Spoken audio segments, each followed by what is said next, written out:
It is actually very rare for a full carnivore to have bad breath. You recently featured in a Daily Mail article, which is something over here in the UK. Perhaps you could humour us on that, because you got a bit of a funny story with that one. We'll cut that out. We'll cut that out. It's probably the case. No, please don't cut that out. That's great. So, Phil, we're going to talk all things diet today, especially as it pertains to human beings in the modern world. But what are your thoughts on the paleo diet? Is there any such thing in modernity? You know, years ago, I did a blog post on my website about what exactly is the paleo diet. And it's so funny because I was in a paleo group, and, you know, you go paleo, as they call it, the modern version of paleo. And the rules are, you know, no dairy, no grains. And so they eat all this awful stuff. And every 5 minutes, you get somebody popping up on these paleo groups going, "Have you discovered banana pancakes? It's just mashed up bananas and eggs. Wow." And everybody comes up underneath going, "Wow, we've never heard of that before." And then eventually somebody comes up going, "We've heard this 1,000 times before." The thing about the paleo diet, and just cutting that out, it was Lauren Cordain, wasn't it, I believe, who I tried to get on my podcast once, and he tried to charge me a load of money, and he was a bit strange. But he did some great work and all that, because everybody's better off, I would think, in the modern day and age without junk foods, grains and dairy. However, if you're eating a banana, which is perfectly permissible rather, on paleo, in the north of England, in some high-rise block of flats under artificial light at 2:00 in the morning, this is not paleo. So in the Paleolithic age, what did we actually eat? Now, where we are in England, it was 0 bananas. It was 0 mangoes. It was nothing like that. So, you know, I got really fed up on the paleo groups because everybody's coming up doing these paleo breads and paleo desserts and all that kind of thing. Every now and again, I'd say, look, stop it. There are people coming on here trying to heal, and that stuff is not going to heal you. So, you know, a paleo diet, as it is described by Zsófia Clements and whatever at Paleo Medicina in Hungary, is a hell of a lot closer. In fact, it's the basic end of the paleo diet, which really would keep us healthy. So what did we have available in every latitude, at every season, year round? And that was meat. And that was it. And so in season, where it was available, when the sun was there to deplete deuterium, we would have had berries, we'd have had some nuts, we'd have had whatever, but none of that in the north or during the ice ages. So a Paleolithic diet, to me, the basics of it is fatty meat. It doesn't include banana pancakes. It doesn't include paleo breads made with coconut flour or almond flour to give you kidney stones. It doesn't include any of these things. So I think it's absolutely laughable, the modern idea of the paleo diet. I kind of bypassed the paleo diet in many ways. You know, what did our ancestors eat? Whole foods. And obviously there's a lot of misleading information about that, because they might say, well, there's loads of tubers that we ate, but they wouldn't be the tubers that we get access to today. You know, certain potatoes that are coming from different areas, they're not in season, and they've just been changed so much. Really, what we're talking about is more like a meat-centric ketogenic diet. Whole food, meat-based, maybe some local berries, maybe some local nuts. Like around here, you're talking cob nuts and blackberries and some pretty sour apples, and that's about it. Maybe some roots and tubers here and there, but you're talking about meat all year round. So I couldn't agree more with that. You're one of these people that has struggled quite a bit with their health, and you've tried pretty much every diet that's got a label out there. Perhaps you could take us through some of these diets, what some of them did for you in a good way or in a bad way, and what you've found to be the one diet that has served you well, has served you best and for the longest period of time. Yeah, this is a good one. There's a lot of rabbit holes to go down here. Now, I was just talking to Mary Ruddick yesterday, who is going to be coming along to our Spanish conference next year. And I love Mary because she's had her own issues, travels around, lives with all these indigenous tribes. She's fixed herself, and now she's down a massive rabbit hole of the exact individual bacteria in the stomach that might be caused by various issues. Now, my first issue, I would say, was caused by being cesarean section. And Mary's huge on this. She's really opened my mind, actually, only yesterday about this and how much can happen when you're not seeded with those original bacteria. And she's done huge research into all these individual bacteria and how they relate to the ones that are missing from being seeded at birth. and the different ailments that this produces. And that really fascinates me. However, I was okay when I was younger, and I grew up on a, bit of cereal for breakfast, meat and 2 veg the rest of the time. And I was okay, except for allergies, which should have been a red flag, which obviously nobody put 2 and 2 together back in those days. I mean, I was born in 1962. Nobody was aware of any of these special types of diets, except for seed oils were good for your heart, and tallow butter and lard weren't, and all that crap. So, I grew up like that, and I was pretty healthy. I really was, up till about 18 years old, where I started to get into the whole hippie movement, travel around in wagons, live in teepees, that kind of thing. And the whole rage back then was macrobiotic. Well, exactly.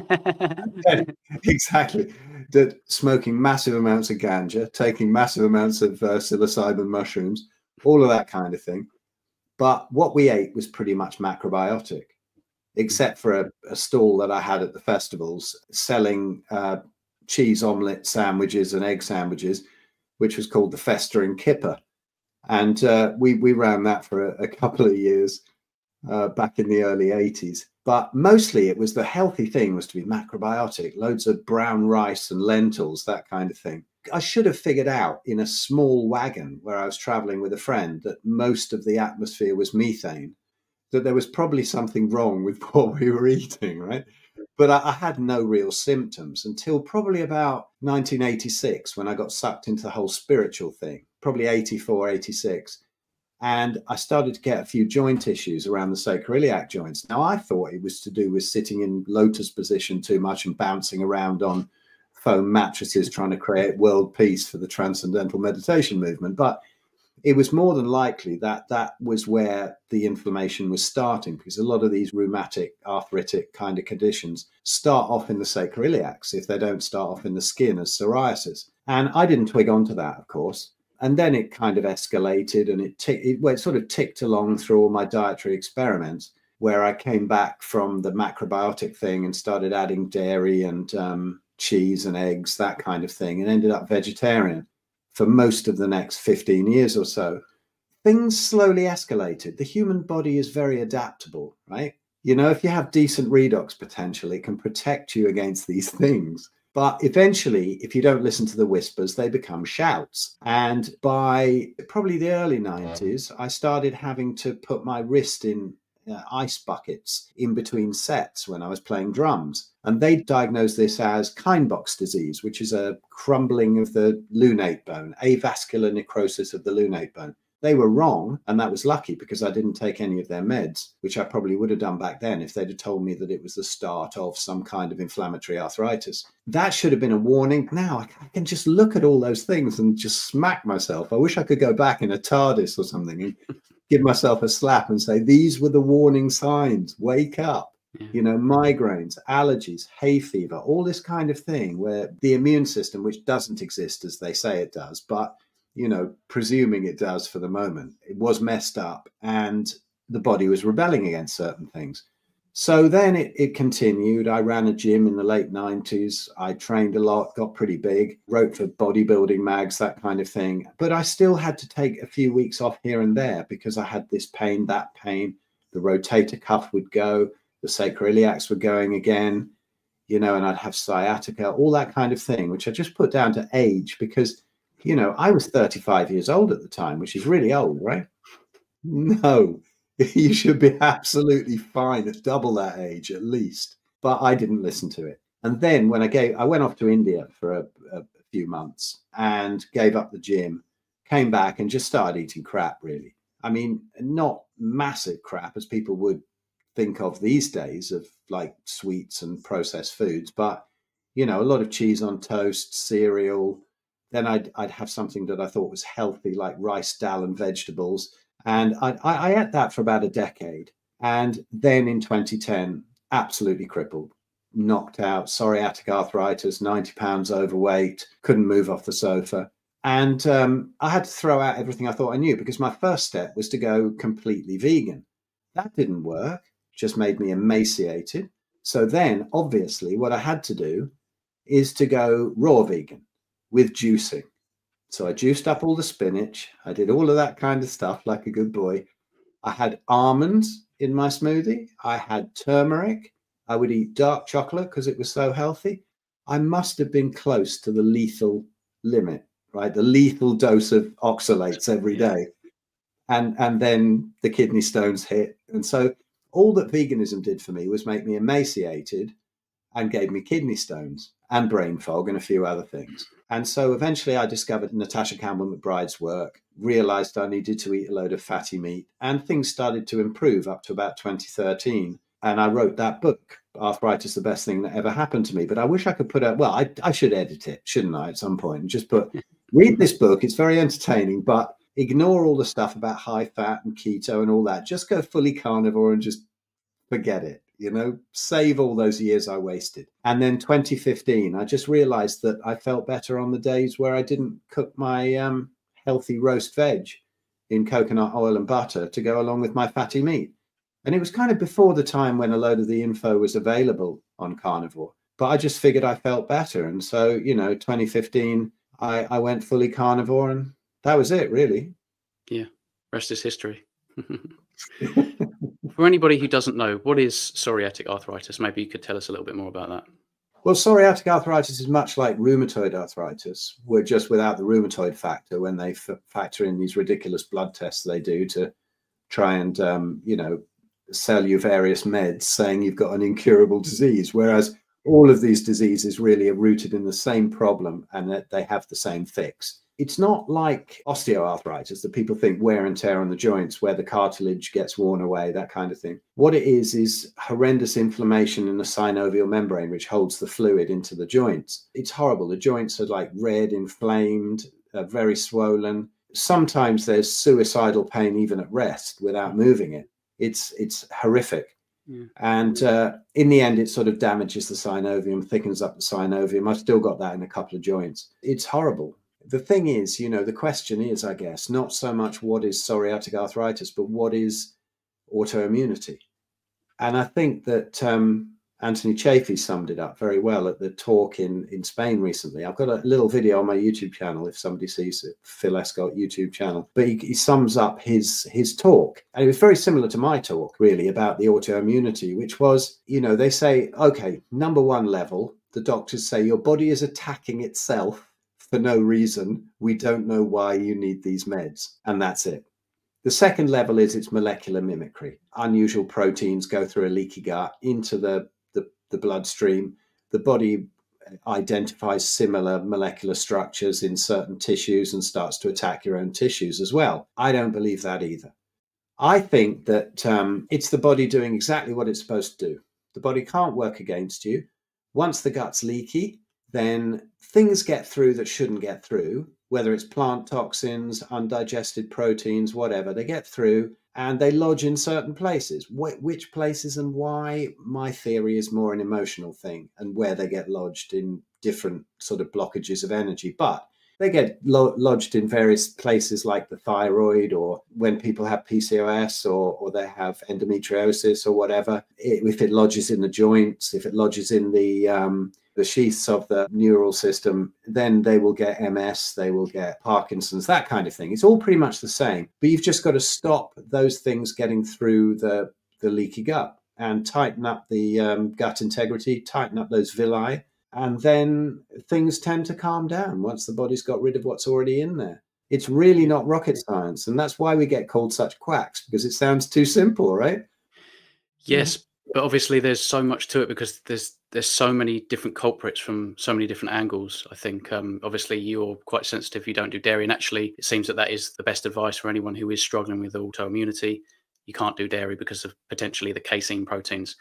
In your opinion, if you could give us a hierarchy, perhaps the leading root cause of intestinal permeability, what would you say? You know, for anyone who is suffering with autoimmunity, what do they need to cut out, restrict, cut back on, and perhaps completely give up for good? Well, I think if somebody's healthy, it's best to go back to a local seasonal diet, which is, you know, meat most of the time and a few berries and fruits and nuts, whatever, in the autumn, late summer, autumn, and they'll be fine.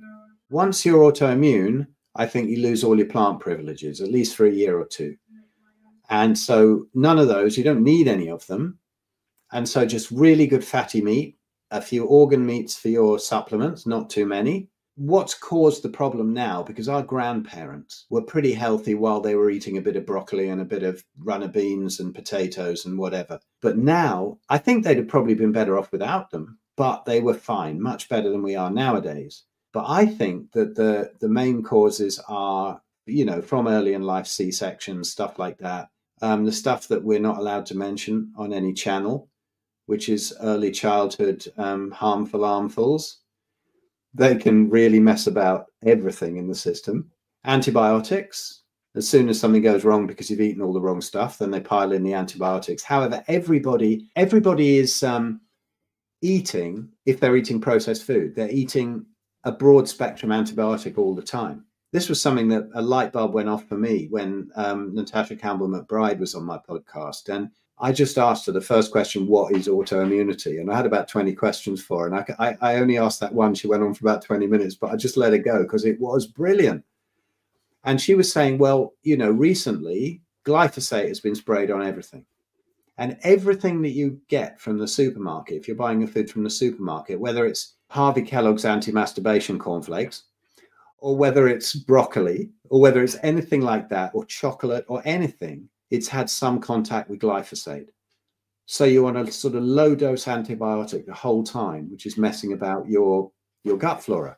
So if you're eating all of that, just first step, if you're already healthy, if you're not already healthy and you have autoimmunity, seriously, beef, lamb, salt and water, fatty, few organs, that's it. But presuming you're healthy already and you don't want to go that far, then just get rid of the seed oils, because that was obviously invented as machine lubricant and has no place in the human body, and go down to your local farmer and buy their sort of produce there if you want, if you really have to eat these plants. Just don't take anything in from a supermarket. None of the processed foods, none of the stuff that's been sprayed with any of these pesticides that they spray with now. And you'll probably be all right. But if you're not, then keep on taking plant foods out, as much as you can. I think the dairy thing is an interesting one for me, because I think most people are better off without it. It is incredibly delicious. It's hyper palatable. I wish I could eat it all day. And a lot of people find that raw dairy is much better for them than pasteurized dairy. But I think something that Jofia Clements brought up, which I find very interesting, that the pasteurized dairy, the lactase is destroyed in the pasteurization process that stops you digesting the lactose. So everybody's lactose intolerant. But then they go to raw dairy and everything feels much better because they can digest it. However, name me an animal in the wild that eats dairy or drinks dairy or whatever after they've been weaned. There isn't one. So her point is that the growth factors are also left intact without pasteurization. So down the line, this can cause unusual cell replication, which basically breed cancer. And she might be right. I know that I feel better without either, so I don't do it. Well, okay, I'll do it very occasionally. If I'm in a restaurant, they give me a steak, which is just no fat at all, and you're chewing through it. And it's like, all right, I didn't bring a pot of tallow, just give me some butter. And then they give you 2 little cubes and you go, no, if you're going to bring me butter, bring me a wheelbarrow full. And that to add to the steak that's too lean. But I think it's an interesting point about dairy. And people get very angry about this because they defend that raw dairy thing like a sacred cow. This is miraculous. This is whatever. But like Anthony Chaffee says, in comparison to what? If you're on a junk food diet and then you go on to a diet that is sort of few whole foods and predominantly raw dairy, you're going to feel a whole lot better, right? Because you cut out a load of things. But, 20 years down the line, if we could do some kind of a study with somebody with raw dairy and somebody with a full carnivore diet without raw dairy, I think we'd see a different picture emerging. Yeah, 100%. Couldn't agree more. Yeah, I went through a phase of doing a bit of raw dairy. You sort of discover it, you think, oh, raw dairy, You find those odd bits of cheeses like the brie. What else have I found? Roquefort. I think you can get them in a lot of supermarkets that are raw. And so you think, oh, that's a high quality product. And perhaps if you have those pastoral genes and you don't have a proclivity for autoimmunity, then you could probably do just fine, a bit of steak with a little bit of that as a dessert or something. I think a lot of people, they perhaps use that as well as they transition into a carnivore diet because they think, well, I can't give up all of these lovely delectable treats and just eat red meat, and so they carry the cheese forward a little bit and the eggs. And it's funny because I've done that even with eggs. I don't eat half as many eggs as I used to when I started this diet. I barely touch bacon. And in the beginning, bacon was one of the things that I loved and looked forward to. It went with everything. It was in every single one of my meals. I think after the first 6 weeks, it started to diminish. And now it's like probably 3 times a year I have a bit of bacon, And so it is interesting. Is it fair to say you're on a lion diet? Well, I'd say, when they say lion diet, they just say beef, lamb, salt, and water. And so a big mistake that people make on that diet is not to have enough fat. Yeah. And so for autoimmunity, I think you really need those fat levels right up. Simplifying it for me or for people who I do consults with, it's just 1/3 fat to 2/3 lean meat on the plate. So if you have like a really fatty lamb chops, perfect. If you have any steak, even a ribeye steak, it's not enough. So add some tallow or some chopped up, grass-fed animal fat or something like that. So just make the fats higher. So yeah, a high-fat lion diet, I'd say now. Do you continue to do that even when, say, you've been in remission, perhaps you haven't presented with any symptoms for a few months? Would you continue to keep the fat at that level, or do you think that perhaps 3 months, 6 months down the line, you can kind of just eat the way the fat comes on the meat, say a ribeye or a sirloin, for example? I think when you're symptom-free and have been symptom-free for a few months, then it's fine to just eat according to taste. Because I know I've heard you talk about this as well, and I do, that some days you want more fat, some days you want less fat. Yeah. Today, for example, was a really high-fat day, and I wanted a ton of fat. I don't know why. I just trust my body and I go with it. And other days, I don't want that much fat. But I'm still, as far as most people are concerned, on a very high-fat diet, but not quite PKD at the moment. You just go with what you feel. It's like I know there's days where I need some sardines or oysters. It doesn't come around very often, but then I eat them. And some days that I feel like I need some egg yolks. And so I'll pour like 12 of them or something on top of some burgers that I've made. And that's absolutely delicious. But if I do it again the next day, I'll have a reaction. And so same with organ meats. Yeah, same with organ meats. I know when I need that vitamin pill. And so I'll eat it now and again. And when you've been on this for a long time, your tastes get much more subtle. Right? They get more refined. And instead of thinking, oh, my body's telling me that I need pizza and Haagen-Dazs, which it always used to.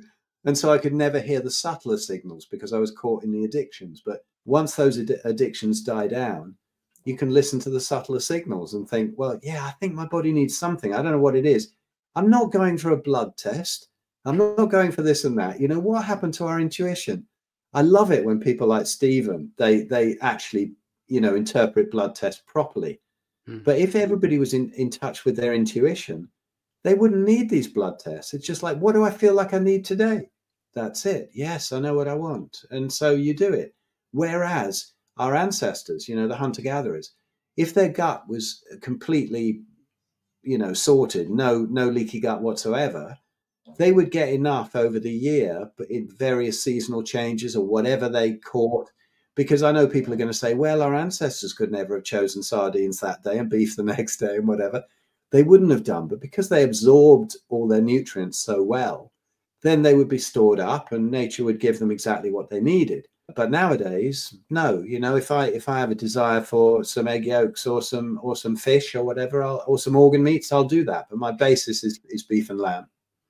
Yeah, it's interesting as well because I'm similar. I started eating a little bit more organs and I never really enjoyed them that much.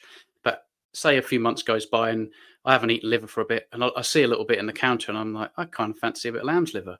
And it won't be much and then I'm done and I don't need any more. And the same goes for eggs and fish. I mean, it's not that ancestrally consistent to kind of schedule your fish day, but I seem to eat fish every Friday. It's just because of the way it is with Chart Farm and their availability and the fish and that. But sometimes when I crave more eggs, perhaps my body just needs a bit more choline or a bit more calcium. And then I need some seafood because perhaps my zinc is lacking a little bit or something, So I think you're right in that. You recently featured in a Daily Mail article, which is something over here in the UK. Perhaps you could humour us on that because you got a bit of a funny story with that one. Oh, God. Yeah, I made a couple of little videos, little shorts on my YouTube channel. And one was, does the carnivore diet give you better boners? And one was, does the carnivore diet make you more attractive? And they were like less than a minute. And I just threw it in that, yeah, when I was eating a load of plants in my 40s, things were slowing down in the trouser department. And now they're absolutely fine. And I chase the missus around three-legged, you know, every now and again. And then the other one, more attractive, you know, yeah, I'm still old and baldy, you know, at 62 or whatever. But, you know, my arse isn't like a clown's backfiring car. And so perhaps that makes me at least more attractive. And I just made these two stupid videos. And so there was sometimes I go on Anthony Chaffee's How to Carnivore School as the autoimmunity guy. And I noticed that Simon Lewis, his business partner there, had put up a thread about, you know, does the carnivore diet increase libido? And so I just put those two videos in the comments for a laugh. And then next thing I know, he sent me an email saying, I have a friend called Amanda Goff. She used to be called Samantha X. She's a real character, ex high-class escort. You know, if people Google her, they'll find out she's a real character. She's now writing for the Daily Mail. Could she do an article on, you know, increased libido when you're an old codger like me? So I thought, yeah, in my naive way, I thought, yeah, no problem. And so then I sent a few before and afters through to Amanda, and she picked obviously all the ones that were a bit embarrassing and put them in this Daily Mail article. Actually, to Amanda's credit, it was a very positive article, apart from, you know, they have to have a couple of opinions at the end from dietitians, nutritionists who said it was insane, but they've got to have some balanced view. And I thought, yeah, this will help people. You know, I mean, it's funny because there's hundreds of hours of videos on my YouTube channel. Probably less than 2 minutes is on that subject. And yet people picked up on this because, you know, and so it went in because of kind of a sensationalist thing. So the Viagra diet, you know, how I have the libido of a 20-year-old at 62. So anyway, it was kind of funny because I thought, yeah, that's cool. Maybe that'll help some guys who are struggling out there, you know, but no. Well, yes, actually, because I had some messages that it really did help. However, I think it's 850 odd comments now, and I tried to keep up with them for a few days, but it was all like, look at that old guy, he looks 80, how disgusting. And he's got a 19-year-old girlfriend. I'm like, where did you get that from? It's, oh, his girlfriend of 19 years. No, she's 52 years old. I've been with her 19 years. You know, all these misinterpretations. Oh, no. Yeah. And it went on and on. Look at him. Look at that pervy expression. Look, and I thought, God, that picture was cut out of when I was sitting there really proud with my two kids on the beach in Spain. I thought, if that's a pervy expression, I really do need to go to jail. Isn't that amazing, though? That's the truth. Like the way they can conflate things and distort things, and the media and the fake news. It just goes to show, because everybody I know who's sort of been involved with news or an interview, they always come back to me and say, that's not what I said. That's nothing like what I said. And that, I even wrote that. I had that in writing. They weren't going to talk about that. And that was the predominant factor of the interview. Yeah, it's nuts.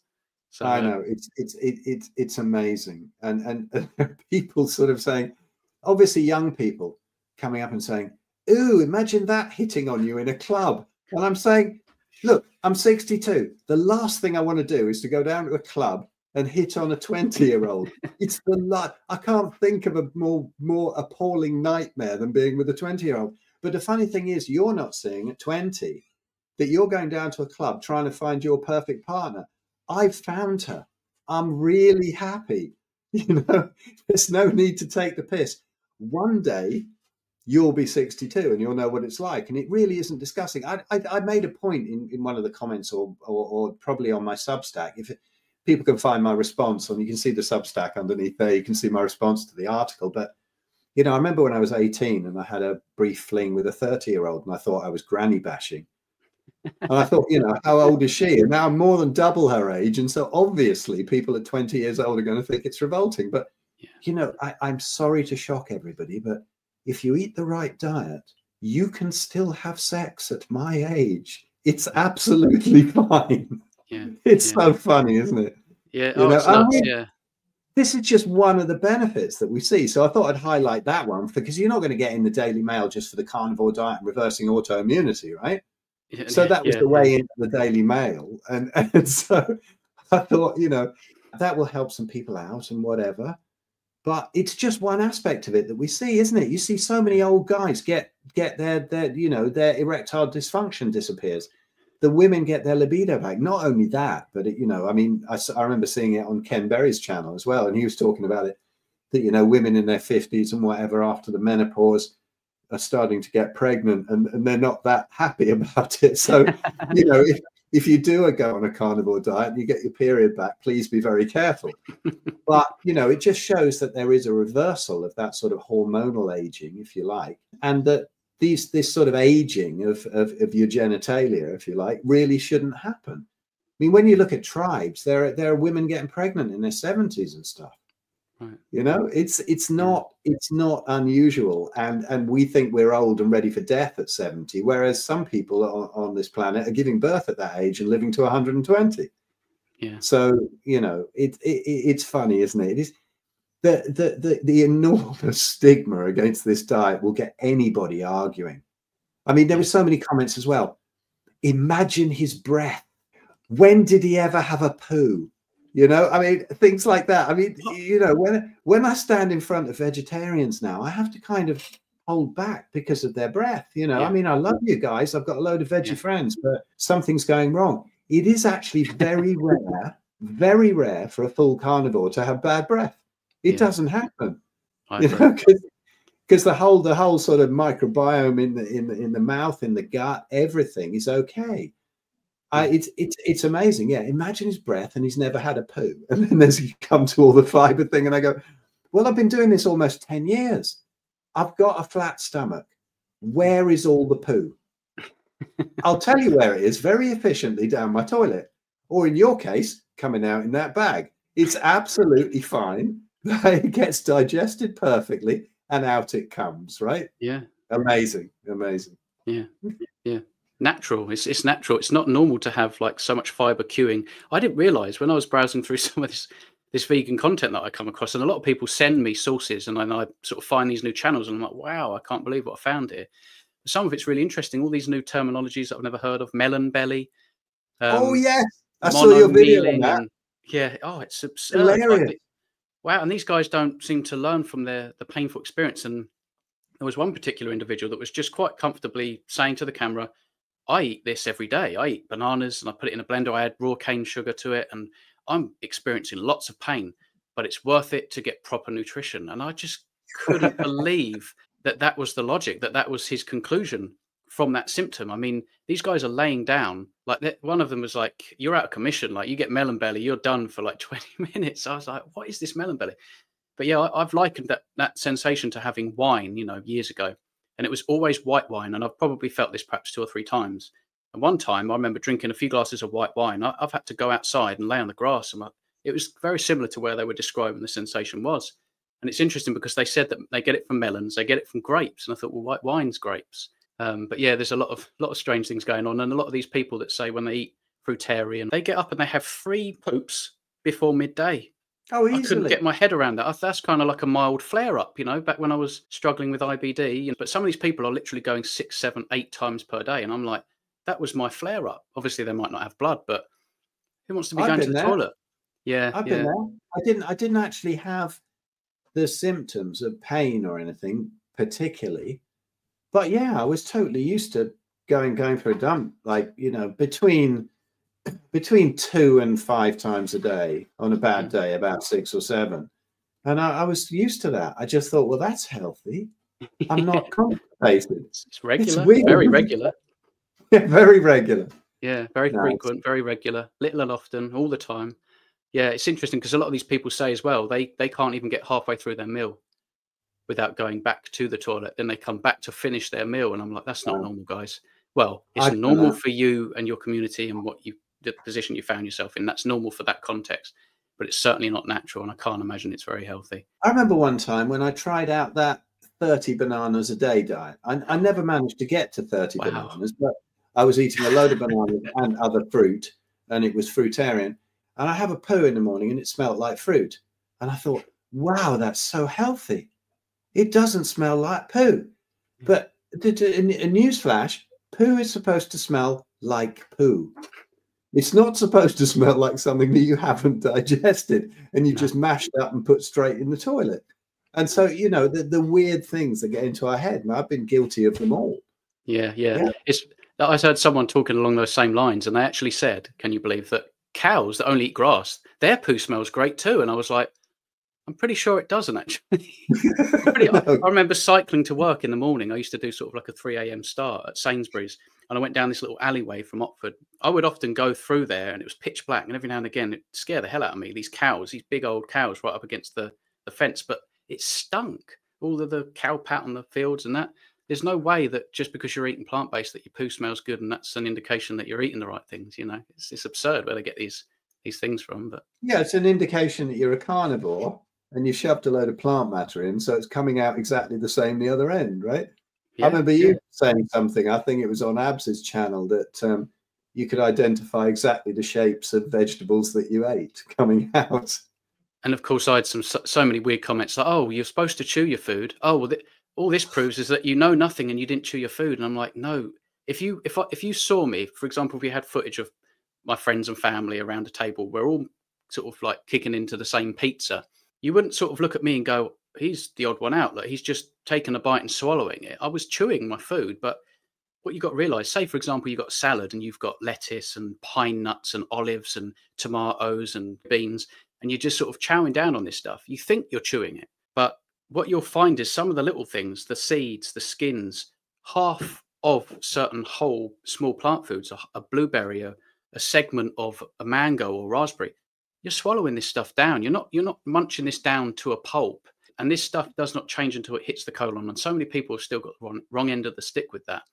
And my point, I think another good way of explaining this would be to, okay, well, let's do an experiment. Pass me a piece of meat, red meat, that's really hard to digest. Let's cut a big pyramid shape into that. Give us it. I'll swallow that, right? And I'll take the same size piece of mango and we'll see what ends up in the bag. You will see the mango, this pyramid-shaped mango, and you will not find any meat whatsoever. It's liquid. And so, Exactly. yeah. It's got nothing to do with chewing. If you've got your digestive tract intact, you don't even need to worry about chewing that much at all. You've seen dogs, you've seen cats. They have very similar stomach acid to us. They're not there chewing like this. Chew your food, mouth closed and all of this. And, you know, for like 30 seconds before you swallow that mouthful, they swallow the moment it can go down the hatch. The moment they've reduced it to the point where I can swallow this now, jobs are good and it's fine. Your stomach acid will take care of the rest. Guaranteed.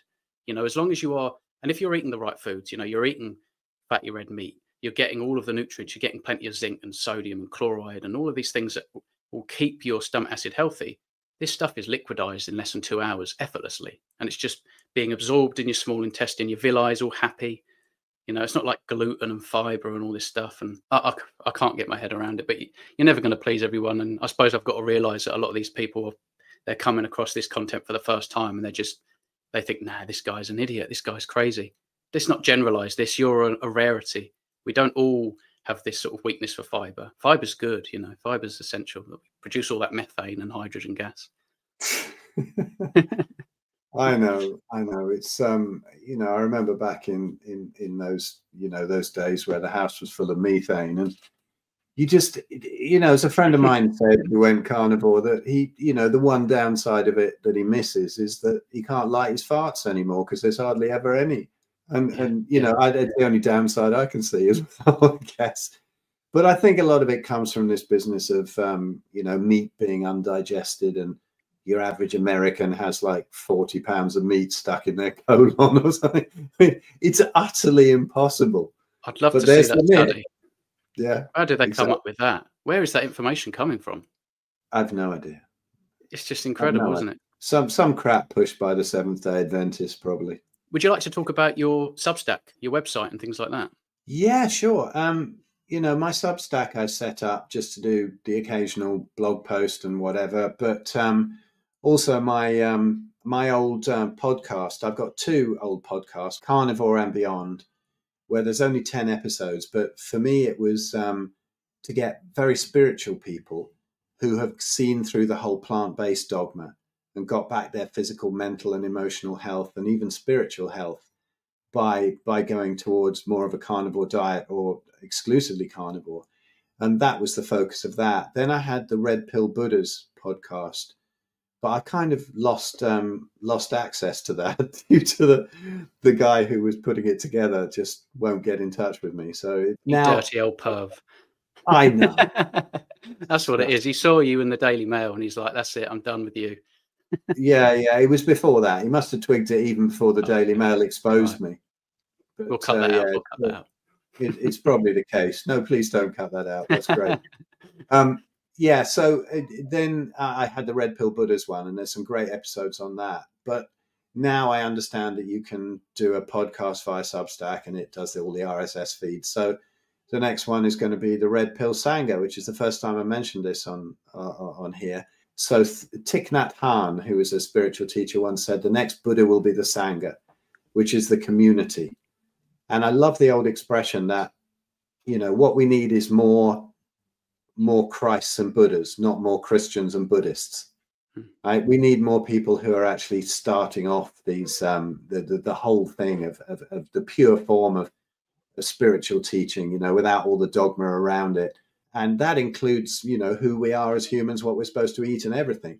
So the next Buddha will be the Sangha. The next Buddha will be the community. And I love this idea. And so the next one will be called the Red Pill Sanghas, and it's going to be we're going to start that up soon, and you're going to be on it. Cool. And I've got to get some marvelous people on in all of these areas of diet, health, consciousness, everything.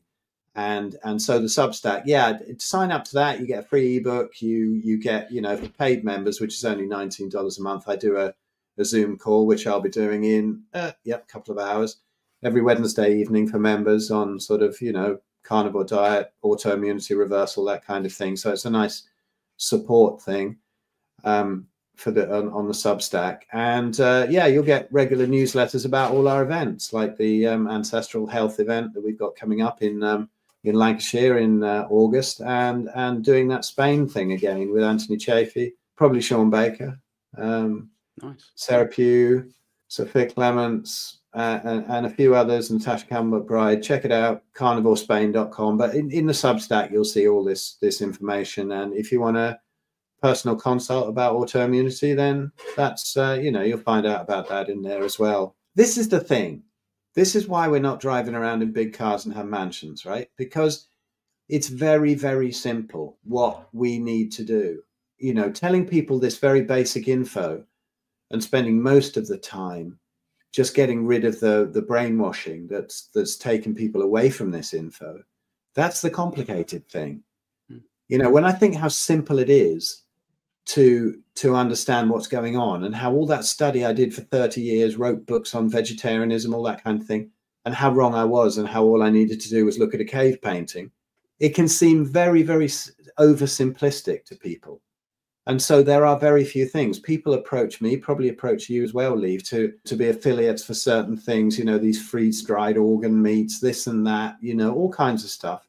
And if I had less integrity, and if you had, I'm sure you'd do it. But I think the one thing that we've discovered recently is probably this cerule thing. And I think that's very cool. So, we're on Lee's channel. Go look up the cerule link under Lee and go and buy some stuff from him, because not so much for reversing autoimmunity or healing the gut or anything like that, but, the damage that is caused by decades of living like this. I take it to help with my knee, to release more stem cells, to help to mop up the damage in my knee, and it's certainly working. So that is the one thing I think that I've started to promote, and that Lee has as well. So, if you're interested in that, have a look at the cerule thing. But mostly, just eat fatty meat.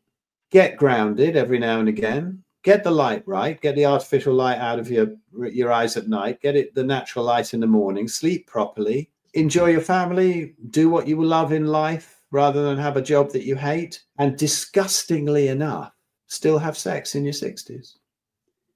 There you go. Well said. Thanks very much for your time, mate. It's always a pleasure. It's an honor, mate. Thank you.